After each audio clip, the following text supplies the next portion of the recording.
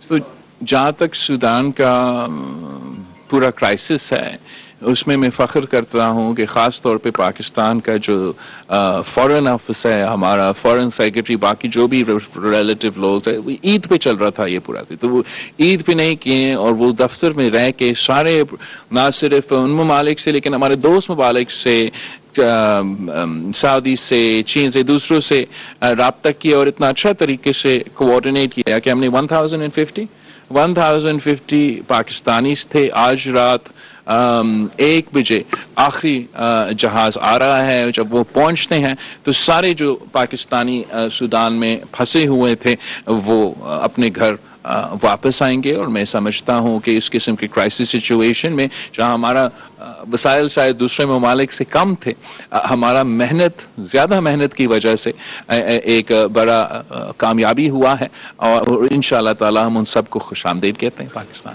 Thank you every body.